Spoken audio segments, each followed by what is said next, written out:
हे झालं काय ग इंदे?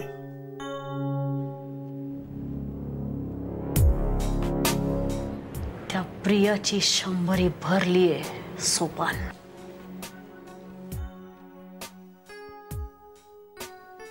म्हणजे काय करणार आहेस तू?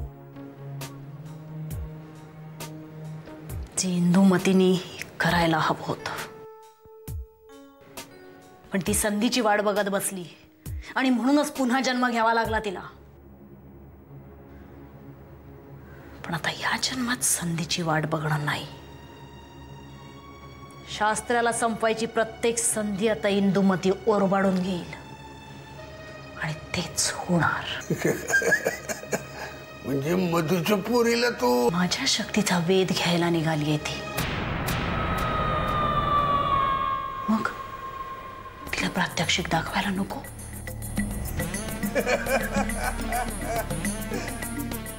हा परे इंदे, काय करशील तर सांभाळून. तू दिल्यासारखं सोबत असतो तिच्या. 80 तिथे 85. तुझा दिनू जर का मध्ये आला तर त्यालाही संपवून टाकायचं. तो जगला म्हणून इंदुमतीला पुन्हा जन्म घ्यावा लागलाय सोपान. आज ही चूक सुद्धा सुधारून टाकू. पण त्याआधी प्रिया, आजची रात्र तिची शेवटची रात्र.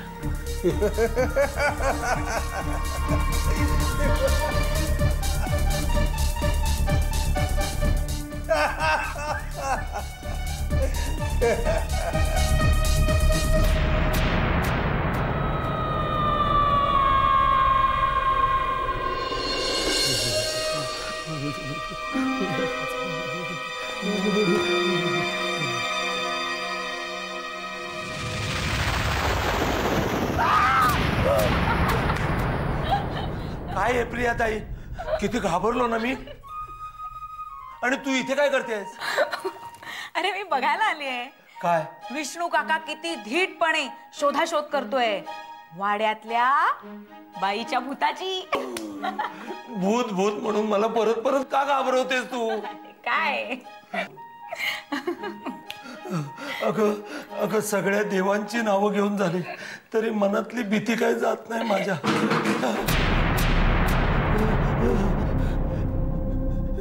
तू आवाज ऐकलास? काहीतरी पडल्याचा ना? म्हणजे इथे भूत आहे. तरी मी मालकाला सांगतो की इथे भूत आहे म्हणून, पण ते माझ्यावर विश्वास ठेवत नाहीत. आता तू स्वतःच्या कानाने ऐकलंस ना आवाज? हो ऐकला, पण लगेच भूतच आहे अशा निष्कर्षापर्यंत जायची गरज आहे का विष्णू काका? एखादं मांजर असू शकतं ना. मांजर? हे बघ विष्णू काका, come on, be brave. Okay, be brave म्हणजे? ब्रेव म्हणजे धीट हो, धीट. आता मी ससा असं म्हटलं तरी घाबरणार आहेस का तू? नाही ना? चल आपण बघूया कुठनं आवाज आला. ये बघूया कुठनं आवाज आला. ये चल बघूया आवाज कुठनं आला. चल घाबरू नको, ये.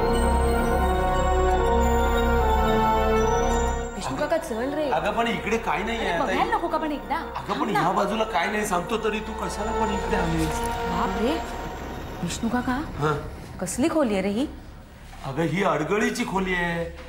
हल्लीच आम्ही केलं ना वाड्याचं डागडुजी, तेव्हा सगळं सामान इथे आणून टाकलं अडगळीचं.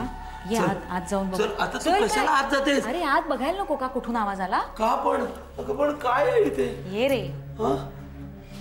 अगं तुला काहीतरी लागलं पिगलं तर इथे? विष्णू काका ये बघू. तू सांभाळून चल बघू. खाली पायाखाली बघ, पायाखाली बघ. काही नाही. हळू चल. इथनं आवाज आला. इथनं आवाज आला असेल. इथनं तिथे सगळं व्यवस्थित आहे, कोण दिसत तर नाही. एक मिनिट विष्णू काका, हा दरवाजा बंद? मग तो बंदच असतो. नाही रे, हा उघडा होता मगाशी. काय सांगते? म्हणजे कोणीतरी असलं पाहिजे इथे आतमध्ये. जगाचा उघडा असेल. विष्णू काका घाबरू नको रे तू आणि मला घाबरवू नको. थांब नको आपण इथनं जाऊन बघूया. अगं जाऊ दे मरू दे ना. विष्णू काका चल ना बघितल्याशिवाय कळेल का आपल्याला. कशाला तुझ्याकडे एवढी हिंमत कुठून येते? खालनं बघून ये.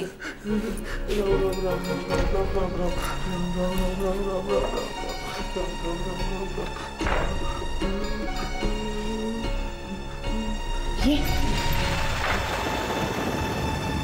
हळू.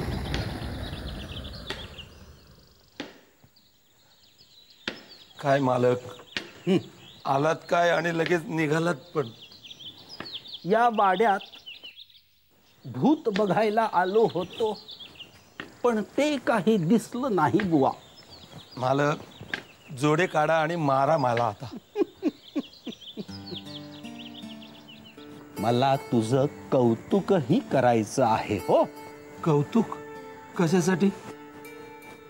चांगली केलीस वाड्याची डागडुजी आणि रंगरंगोटीही.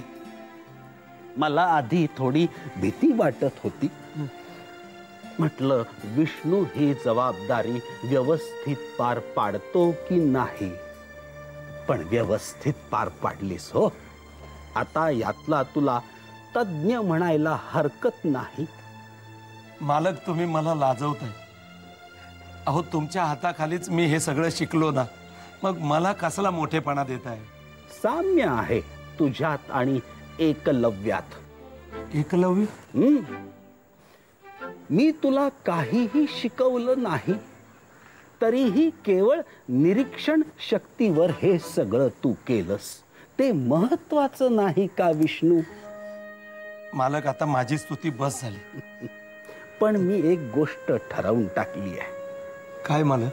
माझ्या अनुपस्थितीत या वाड्याबद्दलचे सगळे निर्णय तू स्वतंत्रपणे घ्यायचेस. मालक? हो. अरे हा वाडा बोलतो माझ्याशी. काल मला म्हणाला, दिनू आता माझी काळजी करू नकोस हो, स्वतःची काळजी घे. माझी काळजी करायला विष्णूपंत आहेत इथे. असो. श्रीराम श्रीराम श्रीराम. ओम भूर्भुवः स्वः. ओम तस्य वितुर्वरेण्यं भर्गो देवस्य धीमहि धियो यो नः प्रचोदयात्.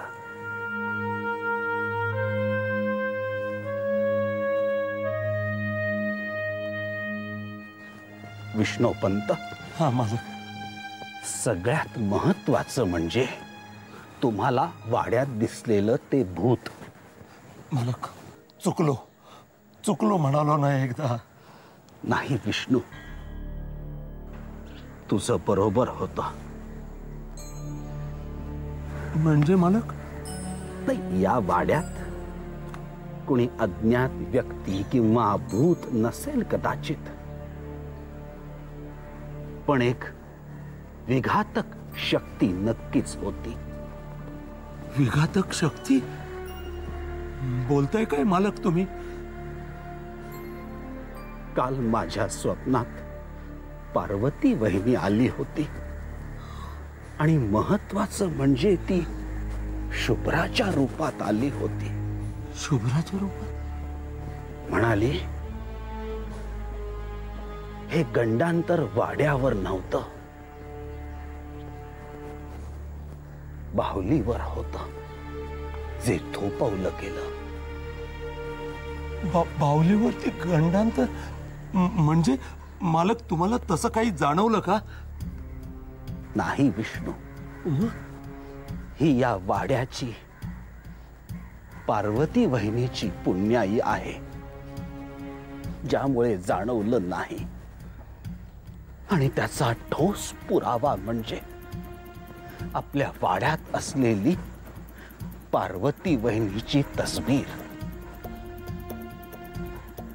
विष्णू, ती तस्वीर, तिची काच तडकली आहे. ती पुन्हा नीट दुरुस्त करून घे. आणि एक गोष्ट लक्षात ठेव, पार्वती बहिणीची तस्वीर जोपर्यंत वाड्यात आहे तोपर्यंत या वाड्याला किंवा आपल्या कुणालाच कुठलीही हानी पोचणार नाही. कुठलंही गंडांतर ती स्वतःवर घेईल हे नीट लक्षात ठेव विष्णू. हो मग. आजोबा चला लवकर टॅक्सी आली. थांब ग. आलो बाहुली आलो. येतो विष्णू. मला नमस्कार करतो. श्रीराम श्रीराम.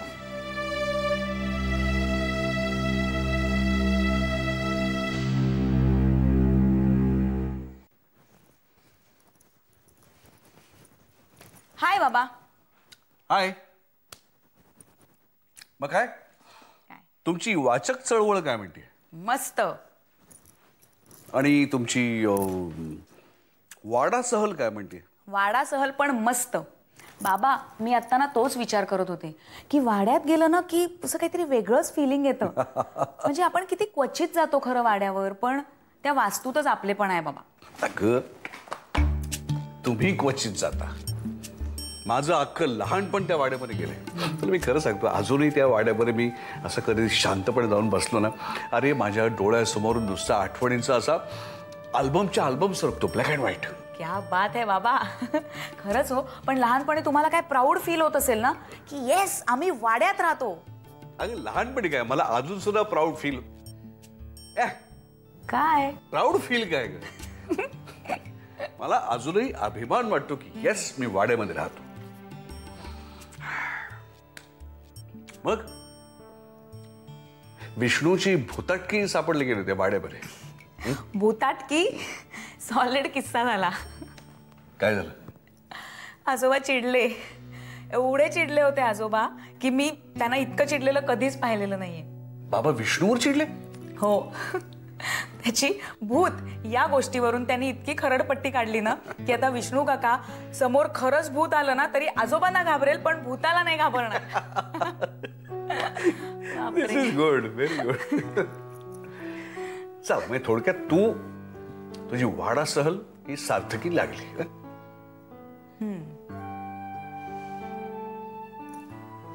बाबा फक्त मला एक गोष्ट जाणवली जी जी मी आजोबांना सुद्धा नाही सांगितली. तुलाही काही दिसलं? नाही दिसलं नाही, पण मी झोपायला गेले तेव्हापासून ते मध्येच मला कधीतरी जाग आली तोपर्यंत मला सतत जाणवत होतं की कोणीतरी माझ्यावर पाळत ठेवू नये. आणि म्हणून मी बाहेर येऊन पाहिलं तर सोपान काका माझ्या रूमच्या बाहेर काहीतरी करत बसले होते.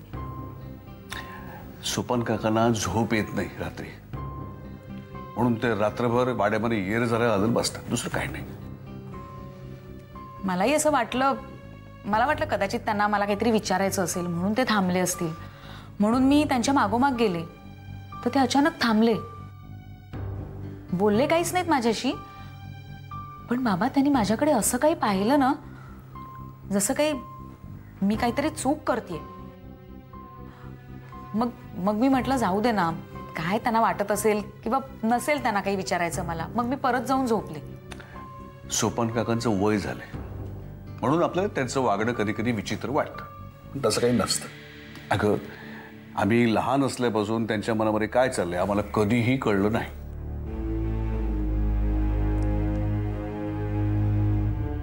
बाबा मला आणखीन एक गोष्ट जाणवली. सकाळी पार्वती आजीच्या फोटोची फ्रेम तडकलेली होती. म्हणजे तशी ती रात्री होती का हे मला आठवत नाहीये. मला प्रश्न पडलाय की याचा संबंध सुपर नॅचरल पॉवरशी जोडू नकोस. नाही तसं नाही. नाही मी सांगतो तसंच आहे. जस्ट लिसन. सगळ्यात महत्वाची गोष्ट आता काय आहे, गणपती आलेत आणि यू बिंग अन आर्टिस्ट मखर सजवायची जबाबदारी तुझी आहे. हो. So concentrate there. हो करते तयारी. अरे हो राजा, पण घरचा गणपती आहे ना आपला. पण मग अशा वेळी शुभ्रा एकटी अरे मला मान्य आहे, मी काही तुला तयारीला बोलवत नाही, पण पूजेला तरी येशील की नाही? कोण आहे? हा मग माहिती आहे मला तुला धोका आहे. आधी आहे का? मला द्या ना. बर अरे मी बोलते त्याच्याशी, द्या. ओके. अहो मला बोलायचं म्हटलं ना. अगं आता त्यांनी कट केलं, मी काय करू? काय म्हणत होता? मी त्याला म्हंटल तू गणपतीला ये म्हणून. तो काय म्हणाला मग? तो म्हणाला की प्रयत्न करतो म्हणून. झालं म्हणजे काही तो येत नाही काय? एक मिनिट बस जरा. नको, मी बरी आहे उभी, बोला. अगं मला जरा तुझ्याशी बोलायचं, 2 मिनिटं बस. नाही इथे बस. काय कसलं मिशन करतोय कोणास ठाऊक. काय झालंय सकाळपासून? कुठे काय? अगं सकाळपासून तू चिडचिड चिडचिड चिडचिड करतेयस. तुला काही भांडण झालंय का कोणाशी? कुसुमशी वाजलंय का? प्रियाशी भांडलीस का? नाही हो. आपण सगळे गणपतीची तयारी करतोय, पण तुला काही वेगळा सूर लागलाय. स्वप्नीलची आठवण आहे का कोणाला? मी सारखी सगळ्यांकडे त्याची चौकशी करते, एक जण काही मला धड उत्तर देत नाही. सारखी उडवा उडवीची उत्तर. तो गेलाय प्रोजेक्टसाठी कळलं, पण घरी एक फोन का नाही केलाय त्याने? कोणाला आहे त्याची काळजी? मी काय एकटीने मक्ता घेतलाय सगळ्यांची काळजी करण्याचा? वसुधा, आणि हे बघा, तू काळजी करू नकोस हे तुम्ही मला सांगू नका. घरातला माणूस बाहेर गेला की ते घरी सुखरूप परत येईपर्यंत माझं कशातही लक्ष लागत नाही. स्वभाव आहे तो माझा. अगं मी कुठे नाही म्हणतोय, माझं फक्त एवढंच म्हणणं की तू जरा शांत हो ना. मी आता आधीला फोन केला होता ना, तोही तेच म्हणत होता. काय? स्वप्नील कुठल्या तरी प्रोजेक्टसाठी मुंबईच्या बाहेर गेलाय आणि त्या गावामध्ये रेंज येत नाही, आणि त्याला कल्पना आहे की तू रागावशील म्हणून त्याने आधीला फोन करून सांगितलं की बाबा इथे रेंज येत नाही, आईला कळव. Is fully fit and fine. Project संपलं की येणार तो इथे, कळलं? हे तुम्ही मला खरं सांगताय नक्की? आता मी खोटं कशाला बोलू?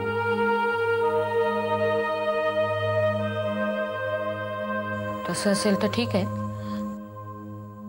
पण आधीला फोन केला म्हणजे आपण सुटलो असं समजू नको म्हणावं.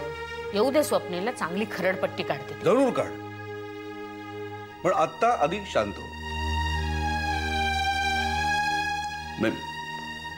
मी विचारतो ना की घरामध्ये बेत काय, कोणीतरी सांगेल का मला?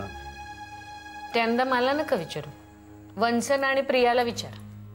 का त्या दोघी करणार बेत? होय, दोघींनाही यंदा मोदक करायचे.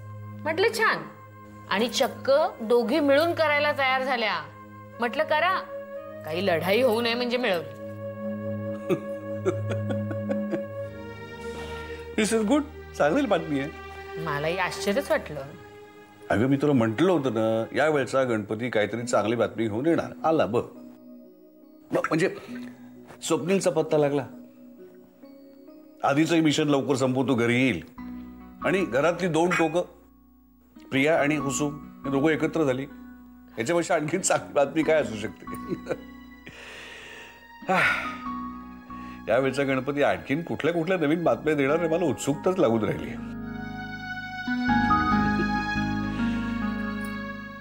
मला जर कोणी विचारलं ना की बाबा रे सुख म्हणजे काय, तर मी सांगेन की बाबा दिस इज व्हॉट इज सुख.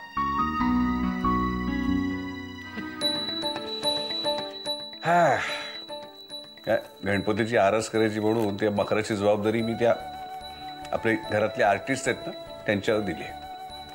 ते आर्टिस्ट कुठे आहेत? सध्या त्यांचं वाचन चालू आहे.